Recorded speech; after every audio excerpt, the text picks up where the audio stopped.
Today on the river, living the St. Lawrence.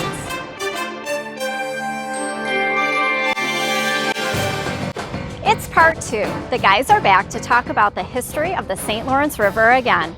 They continue to talk about the famous people who lived on it, the castles they lived in, the hotels they built, and the many tales and stories passed down over the generations. Jane Fonda's mother spent the last few years of her life in Ogdensburg. And she was buried in Ogdensburg. So I believe, Henry Fonda would have been her husband, Peter and Jane, their kid. It's amazing you know that, Alex. Yes. Producers Josh Todd and Alex Hammond wanted to create a show that was solely dedicated to the St. Lawrence River. That's why they created a roundtable discussion with host Glenn Curry to talk about the river's rich history, its contributions to world trade, and its growing popularity with the best anglers on the planet. That's today on the river, living the St. Lawrence.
On our last episode, the guys talked about the river's rich and profound history that included a magnificent hotel fire on the Frontenac Island and other incredible stories about the greatest river in the world.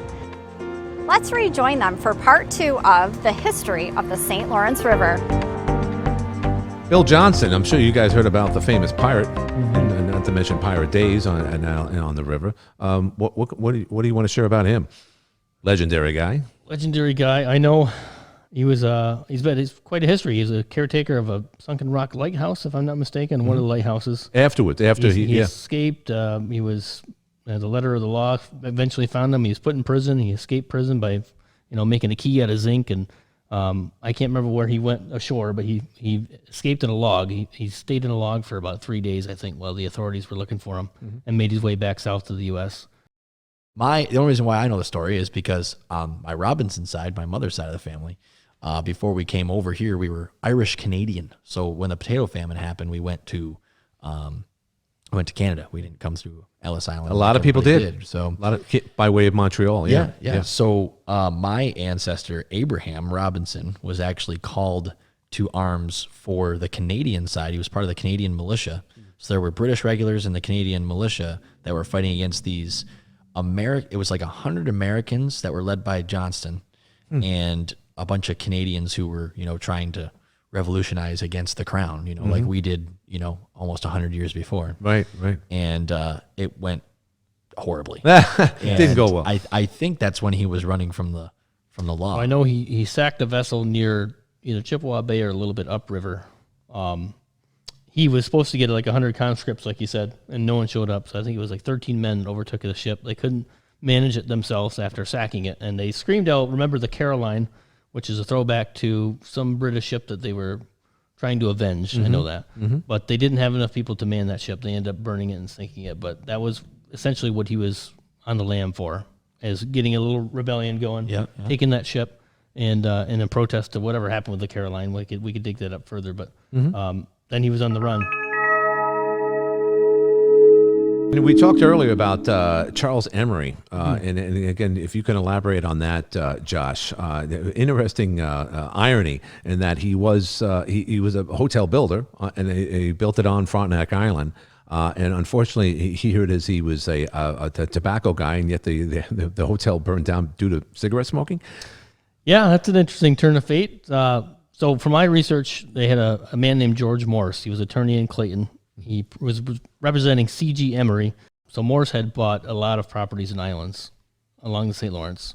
Ended up selling some to Charles Emery. One of those islands was Round Island. He decided to build a hotel on that island called Frontenac, and it was the place to be for the turn of the century folks that would come up here and vacation. And I think we're upwards of 5+ floors with some dormers, and it was a multi-million-dollar hotel. And Charles Emery stemmed from the American Tobacco Company. In a strange twist of fate or irony, one of the helpers, or one of the staff, was smoking and didn't extinguish a cigarette in the hotel in one of the wings, and ended up burning the entire place down by way of a cigarette. So you just can't make this stuff up. No, you just can't. can't. No. But what's fascinating, one thing we didn't talk about is Fineview, the small community right there on Wellesley yes. Island. Very now, nice place. Very famous people obviously live there, including Abby Hoffman, who was he changed his real name was Barry Freed. His last name was Freed. It escapes me at the moment, but nonetheless, he was a radical during the '60s, and he kind of went into oblivion. But he lived with a model, beautiful woman up there in Fineview. If you've ever been to Fineview, and I know you have been, is that the closest thing to a story town, Josh, than you've ever seen before? It's amazing. Best way to describe it is pastel colored houses with Beautiful. canvas on their porches. And if I ever do an outside sitting porch, I'm definitely going to cover it in canvas and make it like a 3 Seasons room. But it's just its own little place, and there's golf carts everywhere. Yeah, Just everywhere. quaint little place on the head of Wellesley Island. So I definitely check it out if you're in the area. Yeah, and it had the common in the middle, and like you said before about the new gazebo there in Waddington, they have a very sizable gazebo there. But when you go into Fineview, I honestly feel like I'm going in a place back in time. Like I used to play a board game when I was a kid called Candyland that had that kind of ornate look to it. That's what it looks like. It looks like just like something out of March of the Wooden Soldiers, only in color, obviously. Just so you know, I played that as a kid too. You know, it's a Did you play timeless game, Candyland? timeless game. I just always assumed that board games are a thing of the past because the video games have replaced them. But that's good to know. Candyland was. Did you ever play Monopoly at all? Yeah. I've actually got a Beatles Monopoly game. A Beatles Monopoly game. Yeah. I know they also adapted Monopoly to the township. I'm sure Watertown had its own Monopoly game, right. which now they're changing things over to be politically correct, but we won't Not a get bad into. idea for the St. Lawrence Seaway Monopoly game. Yeah, it wouldn't be a bad idea, considering all the movers and shakers that we had.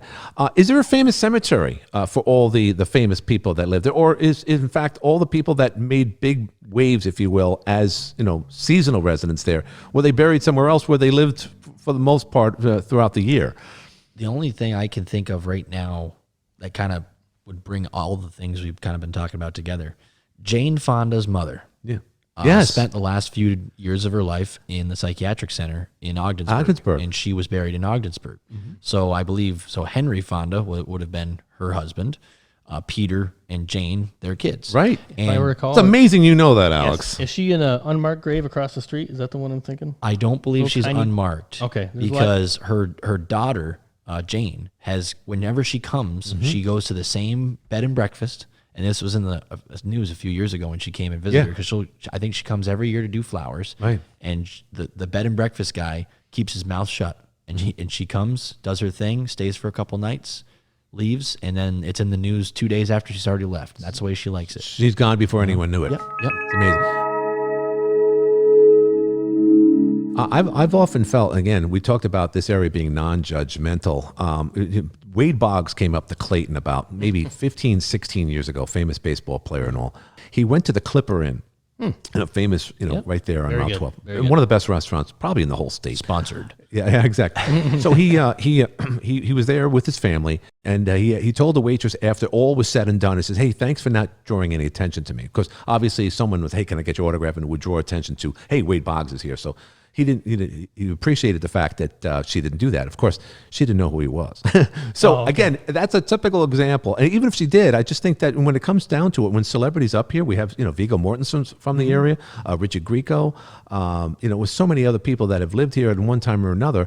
But we don't seem to be fazed by celebrities up here. Do you ever see that, Josh? Or Alex? So many new faces coming through the Right. area that you just go about your day, and people like to be left alone. But there's also so many places to hide up here. If That's you true. have a boat that's navigable and can get with a shallow draft into some of these spots in the river, you could hide from anybody. Right. And that makes the smuggling and the drug moving pretty significant too. It did, yeah. But I think that also resonates when people from the North Country go to different places. Perfect example. I was walking with my family probably close to 7 years ago in Central Park. right? And we were going to take a picture in front of the famous eatery there, Tavern on the Green. Yeah, sure. And so, of course, we have 3 people in my family. My mom's like, oh, you 3 go, 4 people in my family. My mom's like, oh, you guys, I'll take the picture, you know. And this guy is sitting there reading a book, and he goes, oh, I'll take the picture for you. And my mom's like, no, it's fine. It's fine. I go, Mom, do you know who that is? She's like, no. And I still to this day don't know what his name is. He if you saw him, he's in so many movies. But anyway, he was the guy who was asking, hey, can I take your picture or whatever?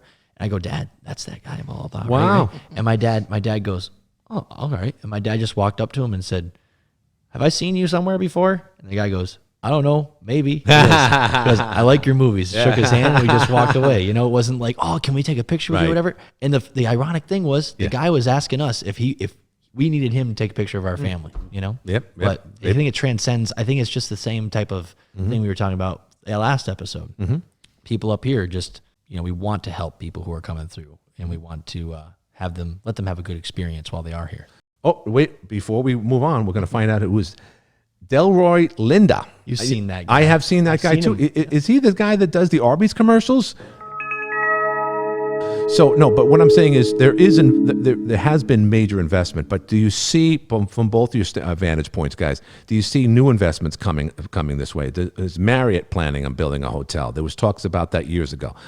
Does the Hilton family have any interest up here? Is there any means of building the next Frontenac hotel on the St. Lawrence River, Josh? I think it's an interesting concept, but I almost would be more interested in having the local businessmen and businesswomen establish those places to go stay and to have fun. And the people that are from here and the local populace would almost be better suited to put those kind of events on and welcome those people. Build those hotels, maybe. I agree. The experience. Yeah. Yeah. I mean, what I think is so cool about an island, you can almost create in a whole nother world, right? Just something I've thought about in daydreams, right? Yeah. I would love to rebuild the mansion on Ogden Island, but rebuild it even bigger and make it a hotel. And then on that 3 miles of island, have a 36-hole golf course. And I've always thought if there was some type of wood boat service that would take you from the mainland over, you know, and of course this is, you know, not, you know, 16-year-old Alex thinking this, right?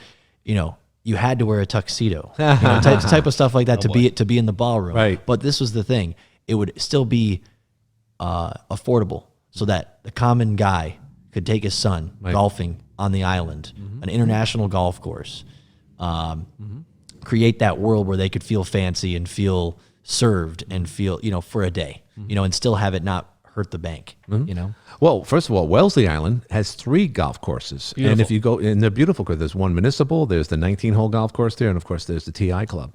But if you go downstream, you go to, was it Sandy Islands? Or is it, no, Stony Islands, excuse me, which is what you see off Henderson. You see Galoo and believe it or not, from space, or at least from Google Maps, you could see what was a 9-hole golf course. And it was owned by Phillips 66, or some oil company owned it.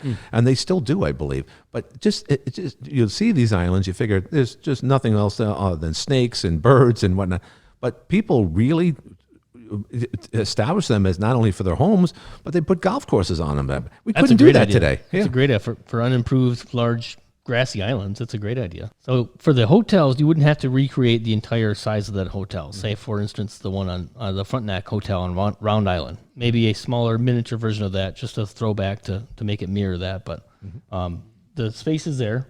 Some people have these cottages that almost look like humongous hotels and sprawling spaces, but that's half the fun, is to get in the boat and drive around and see what sprawling complexes these people have built on tiny little rock outcroppages. And I think they have Peach Island is out near Crossover Island, so Big Stretch River. It's I believe it's the only man-made island on the Seaway, and other than Sunken Rock Lighthouse that they brought in some stuff to build up so they could be used as an operating lighthouse. But people just will build right out to the edges of that water and the rock, just peering over, and a swift gale might knock it right over into the water. But they use all that available space, and I don't think there's much real estate that's not been developed.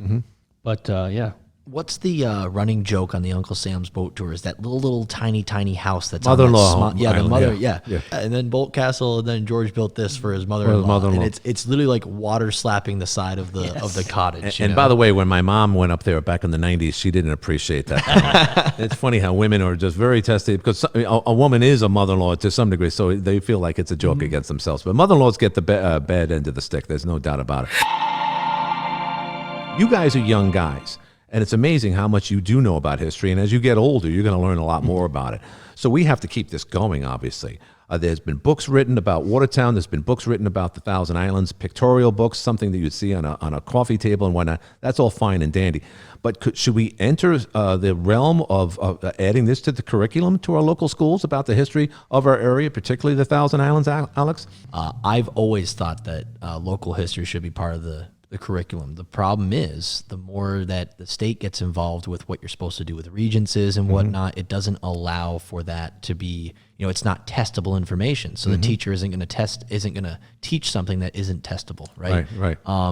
I've always thought local history should be part of the curriculum, because it's so important to know not only where you live, but kind of what you came from, what you came up in, and knowing that you're also part of that history. Big time. Yeah. Even if you're a transplant, even if you're not, like myself.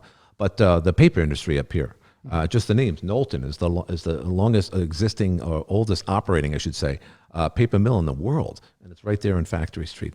Started in 1805, and it's been making paper products since, which is incredible. But it's the same thing with Thousand Islands. It's the same thing with Jefferson County. And for that matter, you look at other parts of the state where, the Adirondacks had their heyday. And, we mentioned earlier, Lake Placid is seeing some ups and downs as well. But it's a Northeast issue. And it's as things get older homes, people start gravitating to other areas, particularly before COVID. But I'm going to be very optimistic, guys. COVID was a horrible thing. Over 500,000 people died in this country alone, millions around the world. It was a 100-year pandemic. But at the end of the day, we're going to see a resurgence of more and more people living in the region. Instead of going to Europe, instead of going to Arizona or wherever for their family vacay, they might put the money right back here. So you see that yourself, Josh. Yes, I think people in the North Country, it's either a mixture of maple syrup or something in their blood that doesn't allow them to be down south for too long. No, you just get too hot. Yeah. So you come up here, and the benefit is in 20 minutes with a canoe rack, you can go hit the river or the inland lakes. It's just getting the word out there that people know that that's available to them. Like I said, 20 minutes and you are at a boat launch or at a private property, or even if your boat is moored on a dock on the river, and you take 3 hours to barrel up and down the river, you're going to see so many sights. So it's all there at your fingertips. You just have to go start the engine and go. Right. And we often talk about jobs and industries to come up here, but tourism is a huge industry. So the more and more people that would come up here between May and October, that would just create more jobs and more hotels. Again, being optimistic. Alex, what are your thoughts? I like to look at history to show what's going to happen in the future. I mean, we're talking about 100-year pandemic, right? When was the last pandemic? 1917, 1918. Yeah. The Roaring 20s. Yeah. What did we just talk about? All these people that came up here and built these houses. Interesting. And all this stuff, right? Very interesting. Think about before that, when the Adirondacks had their big thing. There's the panic of 1893. That's like the pre-depression, the thing that was basically like, hey, we're gonna have a depression in a few years. Roswell Flower helped Wall Street out big time. He gave them millions of dollars to get them out of it. Exactly. From J.P. Morgan, same. It's these things that out of chaos. World War II. Oh my God. Yeah. After World War II, we had the 50s. Right. Elvis Presley. Right. All this stuff. So huge expansion in America. I think we're gonna really benefit from this bounce back. And like I said, I look to the history, I look to the past for what we can expect in the future, and that's why we study it. Yeah. And by the way, this is happening because you talk to any realtor. Vicky Stay was here a couple of weeks ago, and she's saying great things. And it's happening everywhere, not just on the river, because you think, oh, the river's going to be first. But there's homes right here in Watertown. And I asked the question, so who's buying all these homes? I'm just curious because, in sales all my life, I just would like to know. And it's just people, downsizing or upgrading or moving on to other opportunities. But a lot of people are coming from other regions. And like you said, and both of you guys can agree, there's something in the blood of a Northeastern person that it's really nice to go to the other side of the fence. That could be Tennessee, the Carolinas, a lot of Carolina, a lot of natives of rather northern New York moving down there. But it seems like they're slowly but surely coming back up here. So, which is great because our greatest resource are our kids. We've heard that a million times. It's very cliche. But we have the best school system in the planet. There's no question. up here, you see the facilities. They just did a football game yesterday at Carthage, at synthetic field, the lights, all that. Your taxpayers' dollars are going towards a great cause. But it's just, you hate to see this exodus of a kid graduating either high school or college and not staying here. So, but you guys have, Alex, you stayed here. Well, here's what I actually did some extensive work with the IDA, the Industrial Development Agency up in St. Lawrence County. And what we were trying to figure out was, how do we get people to come here and how do we get people to come back here? Right. People who have moved away. Because, you know, for a long time, I've heard this coined, this phrase, our biggest export in the North Country is our youth, right? Well, after doing some more studying, we actually want to export our youth. We want to export the people who are coming out of high school. But you got to look at what we're getting in return. About 10 years down the road, when they're hitting their early 30s and they've been in the urban areas for, you know, about a decade, they're going to have that natural want to either come back home or come back to a place like they grew up, right? If they enjoyed the time that they did here, right? In order to raise their own families.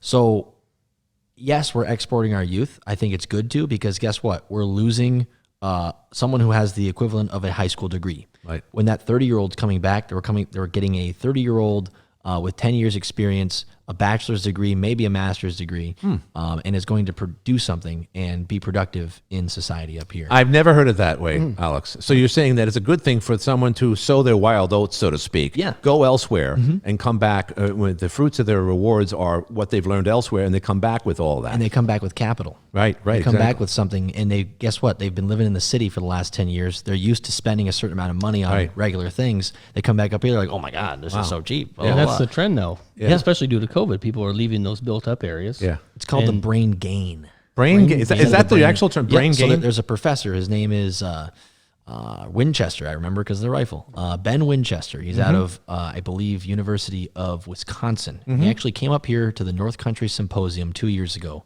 It was part of my job at the IDA to find this guy and bring him up here to give a talk about it, to like amp people up about this stuff.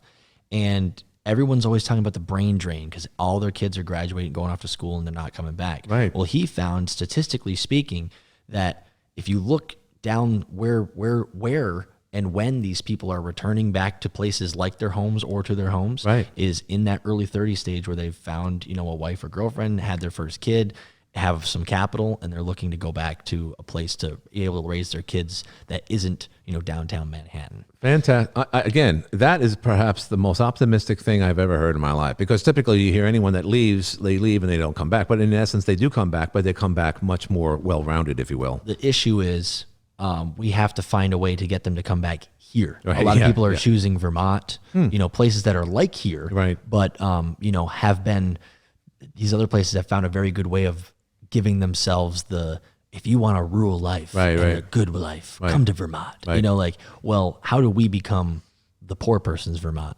You know, or you know, a version of that. And it's interesting because the dynamics between Vermont and New Hampshire, live free or die, and just play hacky sack. You know, it's funny how those they coexist together like that. Well, we've been talking about the history. We went off the river, if you will, the beaten trail, which way you want to look at it. But that's what it's all about, because once you have a discussion about anything, I'm 58 years old. You guys are in your 20s, and you bring up a lot. Are you both in your? I'm nearly 40. You're nearly 40. Well, you look like you're in your 20s. I'm sorry. Actually, I'm not sorry. That was a compliment. But you're young guys. There's no question. Just like the guy who owns this place. Yes. The young blood, the young spirit is what we need, and your family men and whatnot. And that's what it's all about. I know, again, that's just a passive way of saying you guys are great and whatnot. There was a guy I ran into 3 years ago, Princeton grad. Yeah. And he's like, yeah, I just wanted a place to raise my family. And I stumbled upon the North Country. And now I own, he's like, I could never have bought a house from the 1850s that is pretty refurbishable, but still able to keep the history, because he's a history like nerd, right? Just like me. And he's like, I could have never found something like this in downtown Manhattan. It would have been knocked down 100 years ago, you know, or even where I'm from in New Haven, you know. So it's like he's able to bring the capital and the intellectual wisdom that he has made. So they're coming back all over the place. Other people's despair, if you will, because a lot of cities are under turmoil right now. That's their own doing, in my opinion. But we benefit from that, guys, and that's hopefully that will continue here. Like we said, hopefully, in the near to far-reaching future, taxes will stay manageable. Yeah, right. And the trend is towards a gig economy, so you could be geographically independent, work on your little tiny house on an island somewhere, Right. and upload all the work that you need to be doing to your employer, or if you're self-employed, you could be anywhere you want to be. Yeah, and we're going to get more internet apparently, thanks to Congress. So there is, there you go. yeah, exactly, more and more, and we need it because believe it or not, there are certain areas you can't even use a cell phone up here, which is awful. Thanks, guys, and that was our second episode of Living on the St. Lawrence River. I'm Glenn Curry for Josh Todd and Alex Hammond. Thanks again, guys, for another great episode, and we'll see you soon, everybody.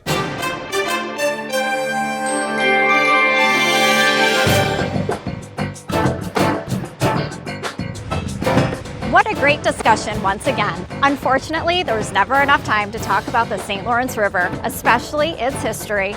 I'm Lori Doldo. We thank you for watching, and we encourage you to see us soon for our next episode of The River, Living the St. Lawrence.